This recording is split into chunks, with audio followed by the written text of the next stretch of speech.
കേരളത്തെ നടുക്കി കോട്ടയം തിരുവാതുക്കൽ നടന്ന ഇരട്ടക്കൊലപാതകം ആസൂത്രിതമെന്നത് വ്യക്തമാവുകയാണ്.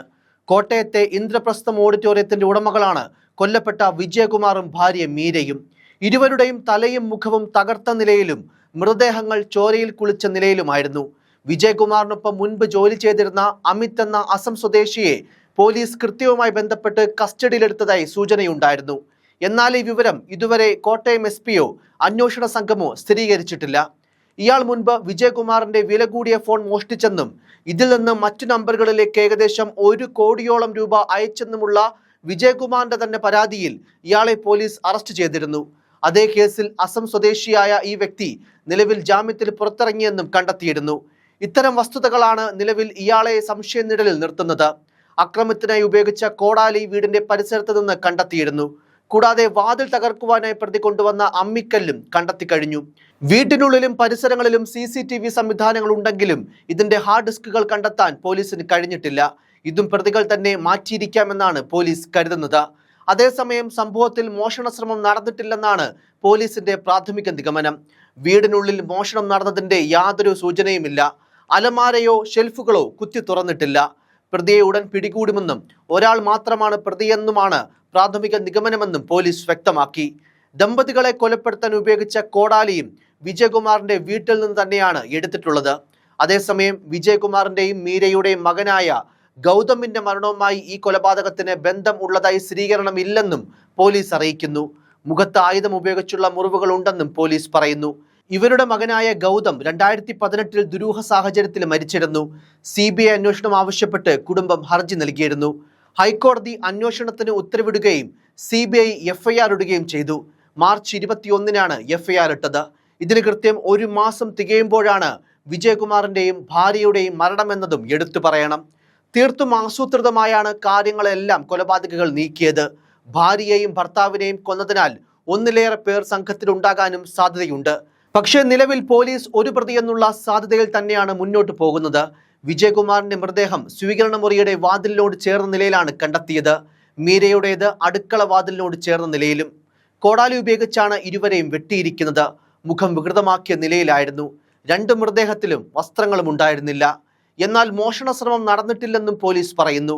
ഇതെല്ലാം കൊലപാതകം മാത്രമായിരുന്നു ലക്ഷ്യം വയ്ക്കുന്നതെന്നും വ്യക്തമാകുന്നുണ്ട്. 2 വളർത്തു നായ്ക്കളായിരുന്നു വീട്ടിലുണ്ടായിരുന്നത്. എന്നാൽ ഇതിലൊരു നായ കഴിഞ്ഞ ദിവസം ചത്തിരുന്നു. മറ്റൊന്നിനെ ഇന്ന് അവശ്യ നിലയിലാണ് കണ്ടെത്തിയത്. ചത്ത നായ്ക്കു പകരം പുതിയ ഒന്നിനെ കൊല്ലപ്പെട്ട വിജയകുമാറും ഭാര്യ മീരയും വാങ്ങിയിരുന്നു. എന്തായാലും വീട്ടിലെ CCTV ക്യാമറയുടെ ഹാർഡ് ഡിസ്ക് മുഴുവൻ നഷ്ടപ്പെട്ട നിലയിലാണെന്നുള്ളത് പോലീസിനെ വല്ലാതെ കുഴയ്ക്കുന്നുണ്ട്.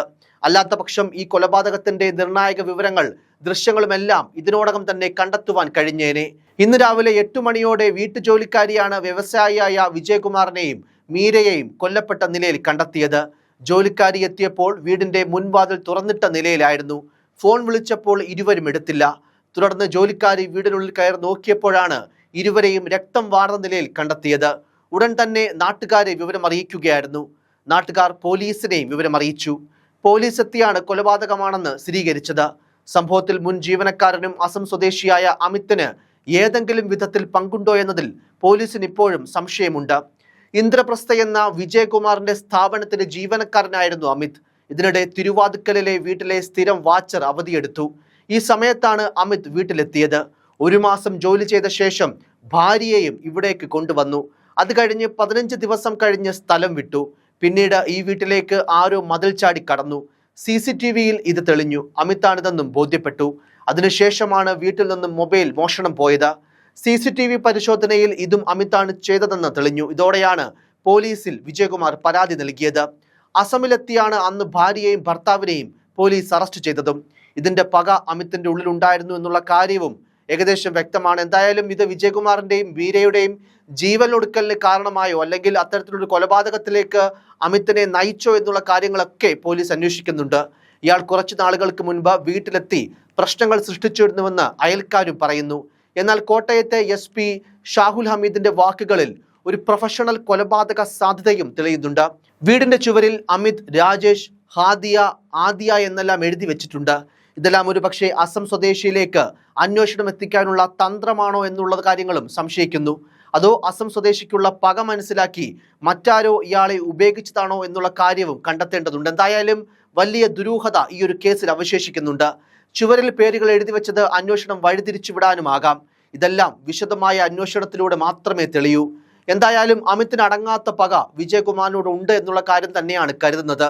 എന്നാൽ മകന്റെ മരണത്തിന് പിന്നിൽ കാരണക്കാരായവർക്കും ഈ കുടുംബത്തിനോട് വൈരാഗ്യം ഉണ്ടായിരുന്നു എന്നുള്ള കാര്യങ്ങളും കണ്ടെത്തണം. വീടിന്റെ വാതിലിന് സമീപത്ത് നിന്നും അമ്മിക്കല്ലും കണ്ടെത്തിയിരുന്നു. ഇതുപയോഗിച്ച് വാതിൽ തകർത്ത് അകത്ത് കടന്നാണ് ഇരട്ടക്കൊല നടത്തിയതെന്നുള്ളതാണ് നിഗമനം. കൊലയ്ക്കുപയോഗിച്ച കോടാലിയും പോലീസ് കണ്ടെത്തി. കോടാലി ഉപയോഗിച്ച് വെട്ടിയാണ് ദമ്പതികളെ കൊലപ്പെടുത്തിയത്. കോട്ടയം ഇന്ദ്രപ്രസ്ഥം ഓഡിറ്റോറിയം ഉടമയും വ്യവസായിയുമായ 64 വയസ്സുകാരൻ വിജയകുമാർ, ഭാര്യ 60 വയസ്സുകാരി മീര എന്നിവരെയാണ് ചൊവ്വാഴ്ച രാവിലെ തിരുവാതുക്കൽ എരുത്തിക്കൽ ക്ഷേത്രത്തിന് സമീപത്തെ വീട്ടിൽ കൊല്ലപ്പെട്ട നിലയിൽ കണ്ടെത്തിയത്. ഭാര്യ മീര ഡോക്ടറായിരുന്നു. മീരയുടെ മൃതദേഹം കിടപ്പുമുറിയിലായിരുന്നു. ചോരയിൽ കുളിച്ച് മുഖം വികൃതമാക്കി നഗ്നമായ നിലയിലായിരുന്നു മൃതദേഹങ്ങൾ. വിജയകുമാറിന്റെ തലയ്ക്കാണ് ഗുരുതരമായ പരിക്കേറ്റിരുന്നത്. വീട്ടിലെ വാതിലിന് സമീപത്ത് നിന്നാണ് സംശയാസ്പദമായ സാഹചര്യത്തിൽ ഒരു കോടാലിയും അമ്മിക്കല്ലും കണ്ടെടുത്തത്. അതിനിടെ കോട്ടയം തിരുവാതുക്കലിൽ കൊല്ലപ്പെട്ട ദമ്പതികളുടെ മകൻ ഗൗതമിന്റെ മരണം കൊലപാതകമാണെന്ന് അഭിഭാഷകൻ ടി അസഫലി പ്രതികരിച്ചു. കേസ് CBIക്ക് വിടാൻ കോടതി ഉത്തരവിട്ടിരുന്നുവെന്നും എന്നാൽ ഇപ്പോഴത്തെ മരണവും അതും ബന്ധമുണ്ടോ എന്നറിയില്ലെന്നും അസഫലി ഒരു പ്രമുഖ മാധ്യമത്തോട് പറഞ്ഞു. ഗൗതമിന്റെ മരണം ആത്മഹത്യ എന്നായിരുന്നു പോലീസ് കണ്ടെത്തൽ. എന്നാൽ മരണത്തിൽ ദുരൂഹതയുണ്ടെന്ന് കോടതി ശരിവെച്ചിരുന്നുവെന്നും കുടുംബത്തിന് വേണ്ടി ഹാജരായിരുന്ന ടി അസഫലി പറഞ്ഞു. 2018 കൊല്ലപ്പെട്ട വിജയകുമാറിന്റെയും മീരയുടെയും മകനായ ഗൗതമിനെ റെയിൽവേ ട്രാക്കിൽ മരിച്ച നിലയിൽ കണ്ടെത്തിയത്. ഗൗതമിന്റെ കാറിൽ നിറയെ രക്തമുണ്ടായിരുന്നു. അത്രയും പരിക്കേറ്റയാൾ 204 മീറ്റർ സഞ്ചരിച്ച് റെയിൽവേ ട്രാക്കിൽ എത്തിയെന്നത് അവിശ്വസനീയമാണെന്നും അദ്ദേഹം പറഞ്ഞു. കഴുത്തിന് 3-4 ആഴത്തിലുള്ള മുറിവുണ്ടായിരുന്നു. ഇത് സ്വയം ഉണ്ടാക്കിയതാണെന്ന് വിശ്വസിക്കാൻ കഴിയില്ല. ഇതും കഴിഞ്ഞ് 204 മീറ്റർ സഞ്ചരിച്ച് റെയിൽവേ ട്രാക്കിൽ എത്തിയെന്നത് അവിശ്വസനീയമാണ്.